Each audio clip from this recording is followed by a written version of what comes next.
Eu sou Fausto Oi, tenho 38 anos, trabalho na Galeria do Rock desde 2002 e toco baixo, guitarra em algumas bandas e tenho um estúdio de ensaio também, o Gas Studios.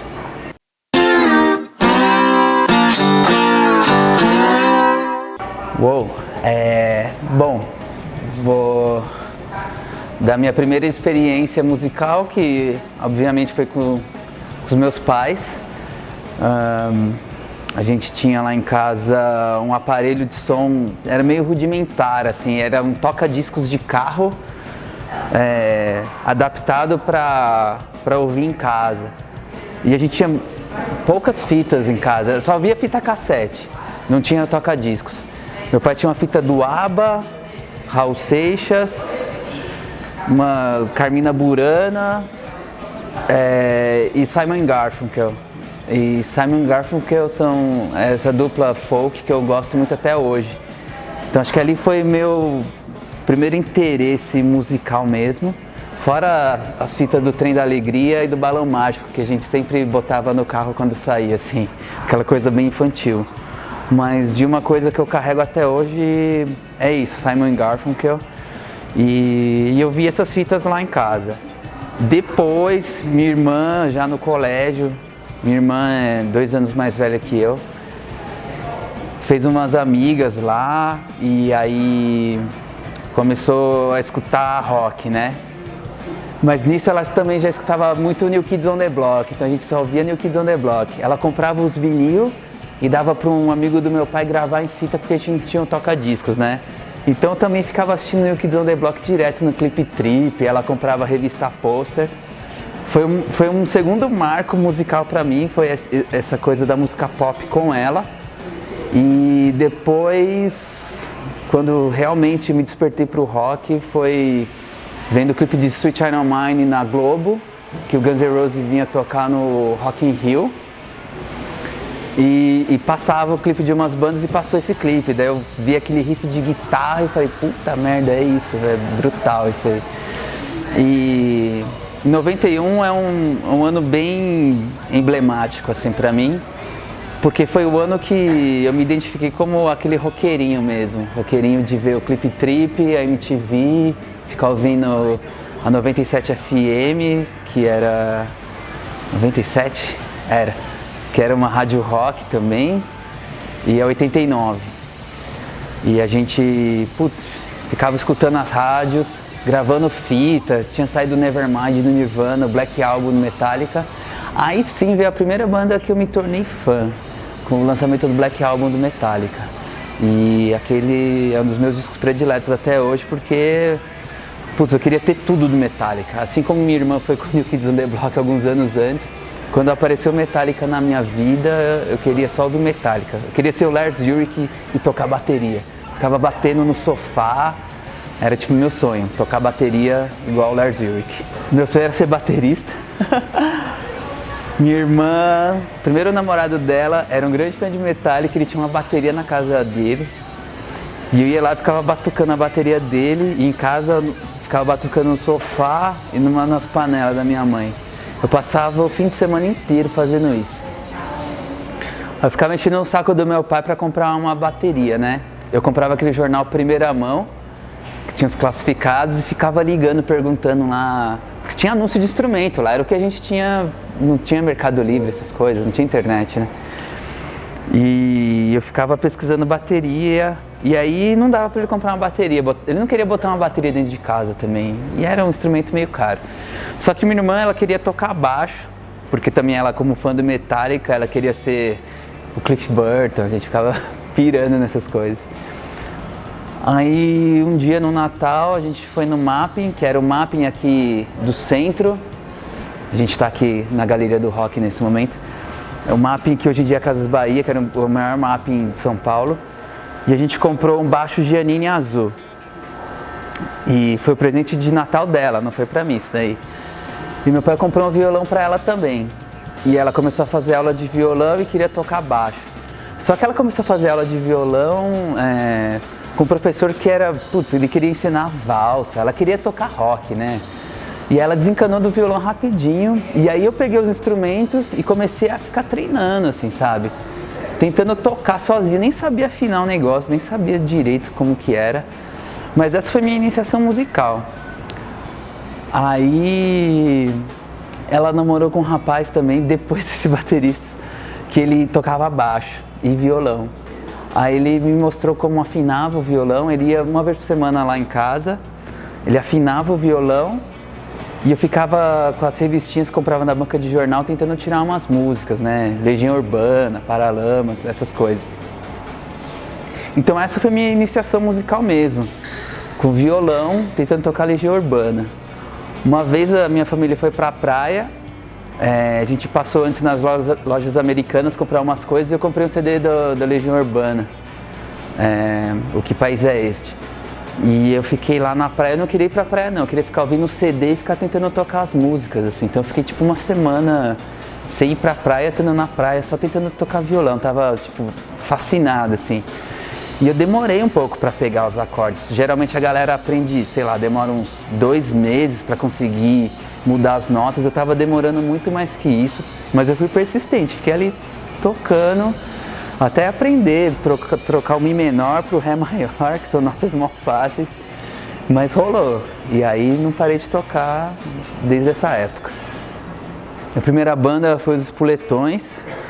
Essa banda eu formei com mais 2 amigos, que eram colegas de classe.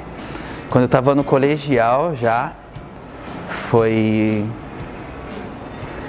eu acho que 95 ou 96, 96. E tava todo mundo ainda aprendendo a tocar, eu tava nesse aprendizado aí do violão, tocando as músicas das revistinhas, né? Só que o Jader, que era o que foi tocar baixo, então, nessa época, né? Eu ia tocar guitarra, o André bateria e o Jader baixo.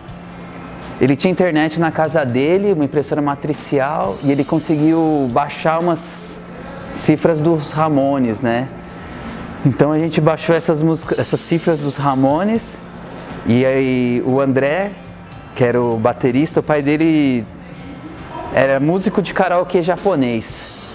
Então ele tinha uma banda lá na Liberdade, mas ele tinha bateria, amplificador de guitarra e de baixo no apartamento dele, lá em Diadema. Então a gente às vezes matava a aula, ia pro apartamento dele e ficava lá tentando tocar. Tanto é que o primeiro ensaio foi bizarro, foi um baixo com as cordas muito velhas, uma bateria sem pratos e um teclado, porque a guitarra não estava lá no dia, o pai dele estava usando. Aí no outro ensaio descolou a guitarra, daí a gente fez guitarra, baixo e bateria, já tinha os pratos da bateria também. Aí tinha um pedal de distorção lá da Boss. Puta, a hora que eu liguei o pedal na guitarra, me senti tipo, com poder, assim, sentia a guitarra do rock mesmo. Eu só tocava violão em casa. E o baixo que tinha em casa eu ligava no aparelho de som também. E era até perigoso estragar o aparelho de som, acho que até zoou depois. Mas quando eu toquei a guitarra com a distorção, puta, falei, é isso, esse daí é o som que eu quero fazer. E a gente começou a tocar um monte de música dos Ramones, assim, umas 15, 20 músicas dos Ramones. E a gente começou a fazer as nossas músicas, né? A gente fez uma música de 3 acordes, bem punk rock mesmo. Essa foi a primeira música que a gente participou, que foi com a banda Os Espoletões. Essa banda, a gente conseguiu fazer umas coisas, a gente tocou no Hangar 110, no Esquema 110, depois abrimos pro Lego Wagon, quando eles vieram pro Brasil tocar lá no Hangar. E a gente participou da coletânea Esquema 110 também, com 2 faixas ao vivo. Então foi bem legal, essa banda é muito importante pra mim, porque foram com os amigos da escola, depois acabou mudando o baterista, mas é um marco pra mim, porque por causa delas eu conheci outras bandas tocando tipo no Vila Rock, na Torre do Dr. Zero, essas Alternative Rock Bar, essas casas aí que tinham antes. E foi bem importante pra mim, fiz amizades que eu tenho até hoje. Então, minha primeira banda, Os Espoletões, 96, acho que até 2000. Aí, em paralelo com os Espoletões, em 99, eu tive o Low Battery, que era uma banda de hardcore melódico, só gravou fita demo também, os Espoletões também. A gente chegou a tocar no Hangar também. E o Good Intentions, que é uma banda que existe até hoje, a gente formou em 99. Com o Good Intentions foi uma banda que eu toquei bem mais. A gente tocou na primeira verdurada que rolou no Galpão do Jabaquara. A gente era banda nova, assim, mas foi, puta, um marco, assim. É uma banda que... A banda tá pra acabar, mas ela existe ainda. Depois do Good Intentions, eu entrei no Dance of Days. E montei o Eu Serei a Hiena. Depois fui convidado para tocar no Inspire. Então teve uma época que rolou simultaneamente o Eu Serei a Hiena, Dance of Days, Good Intentions e o Inspire. Depois o Eu Serei a Hiena parou. Caralho, é que tem muita banda. O Inspire parou, eu saí do Dance, formei o Direction. Então tô com o Direction atualmente e tô com várias outras bandas novas. Bandas ativas, assim, umas 5 atualmente, umas não gravou nada, tá pra gravar. Esse ano deve ter algumas novidades aí. Mas são essas. O Dance foi o seguinte, acho que foi em 2002, o Good Intentions foi tocar com o Sick Terror em Carapicuíba. Eu já conheci o Nenê, que ele vinha trazer o jornal Antimídia na galeria. Então ele sempre estava lá, levando o jornal, que é um fanzine no formato de luxo, assim, que era um fanzine muito legal.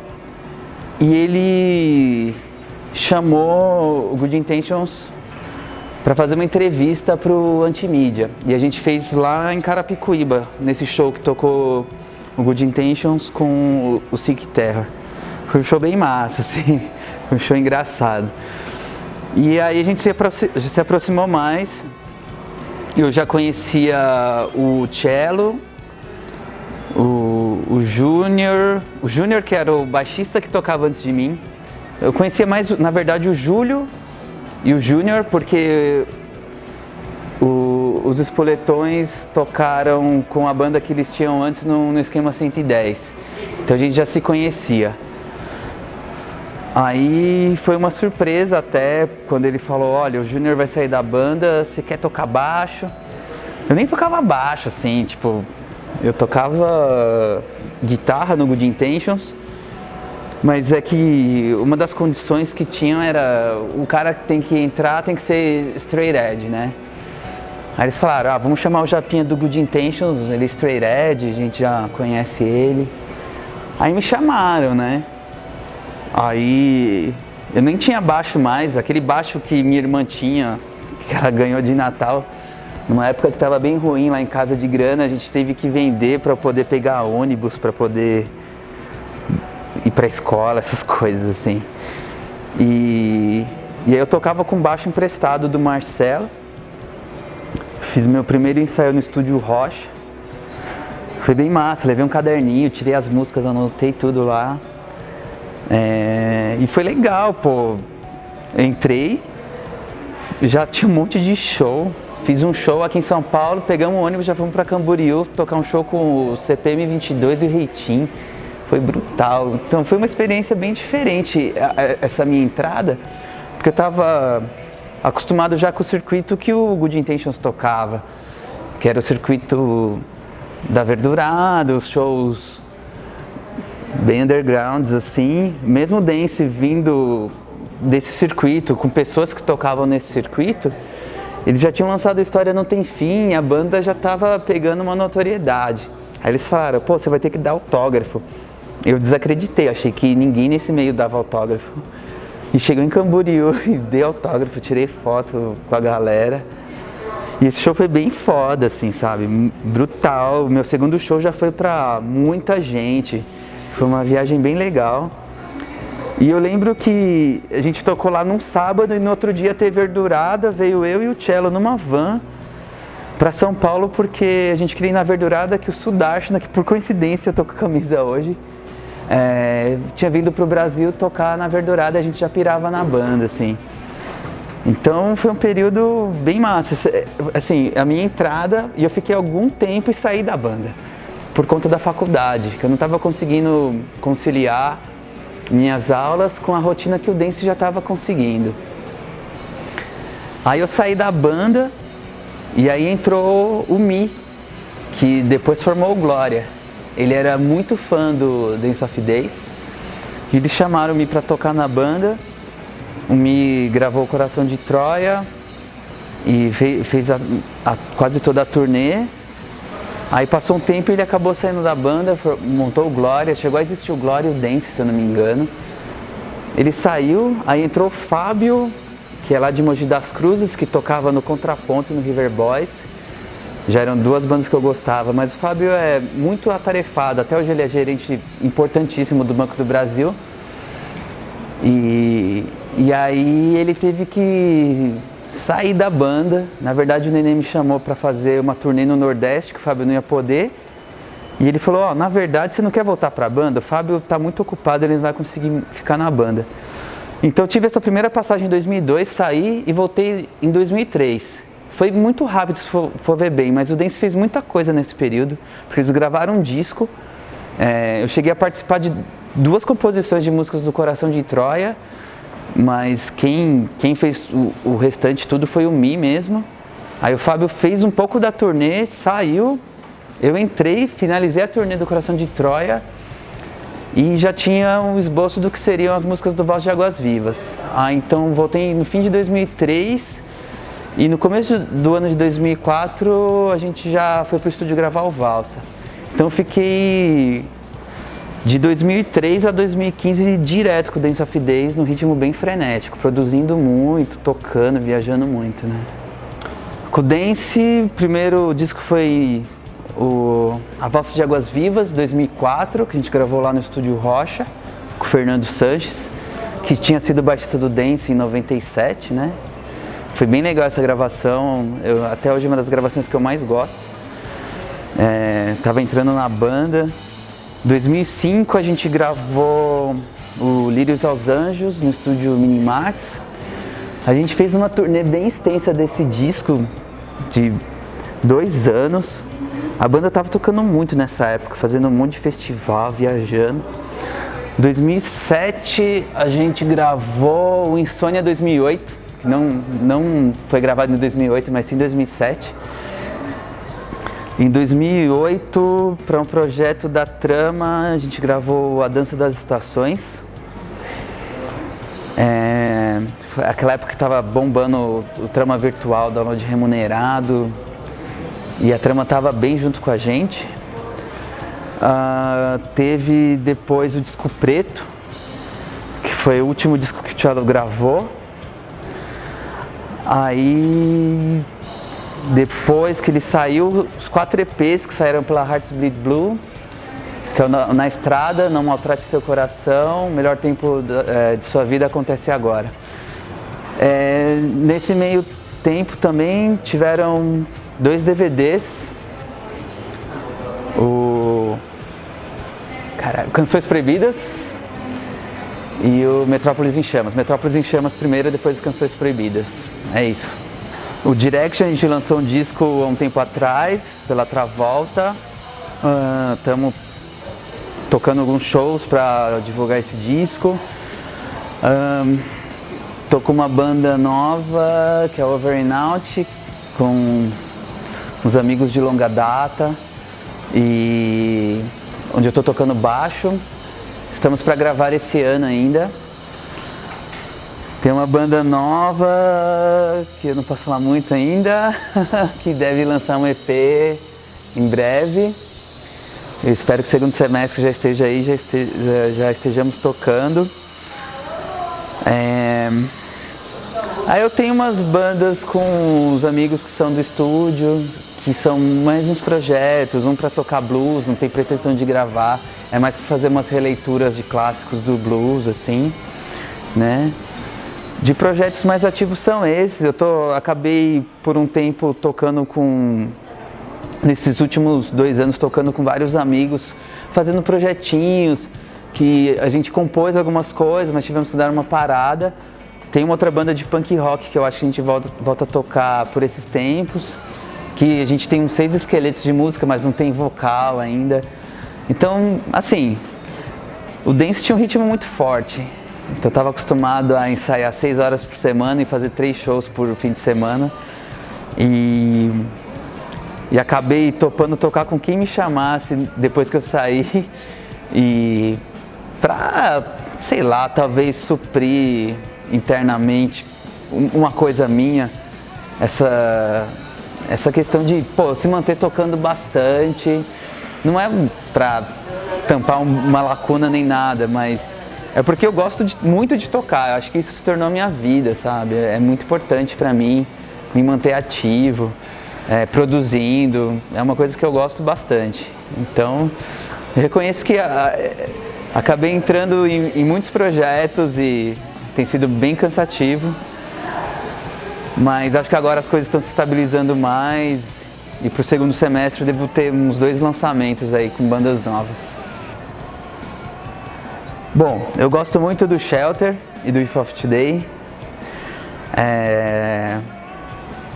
Shelter foi como eu disse antes, foi um dos meus primeiros contatos com uma cena hardcore punk um pouco diferente.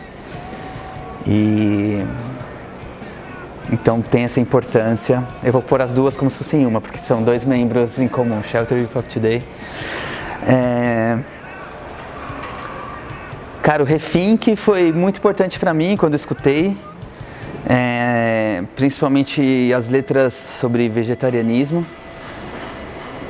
É engraçado que hoje, depois do Refink, eu montei o Eu Serei Hiena com o Juninho e com o Nino, que tocavam no Refink, né? Então foi legal que hoje em dia nós somos amigos, aliás já faz bastante tempo. E os caras me influenciaram com uma banda que eles tiveram anteriormente. Foi bem importante nessa minha entrada e conhecimento do straight edge, do vegetarianismo. O Simon & Garfunkel, por conta dessa coisa que eu herdei do meu pai. Então, são 2 artistas que eu sempre escuto, tenho todo o material, CD, vinil, DVD. Pra mim é bem importante, bem marcante. 3, né? Com eles. Nossa, tem tanta banda, caramba. Gorilla Biscuits, que também nessa fase de que eu comecei a ouvir muito hardcore old school. O Good Intentions, o nome Good Intentions vem de uma música do Gorilla Biscuits. Então é uma banda que eu piro muito. Gosto muito das bandas que o Walter teve. Ele tá vindo tocar agora com o Quicksand. O Eu Serei Hiena vai tocar. Eu gosto das bandas que ele tem. É um cara que me influenciou muito na parte de compor. Foi muito legal ter visto o show deles aqui no Brasil, com ele cantando. Foi muito massa, muito marcante pra mim. Gorilla Biscuits. E Metallica, que sei lá, é a primeira banda que eu me tornei fã. E que, sei lá, me deu vontade de tocar bateria, mesmo eu não podendo. E acho que uma banda que me levou pra música. Se tiver um parente, uma menção honrosa, Legião Urbana e Ramones, que fizeram ter minha primeira banda. São essas.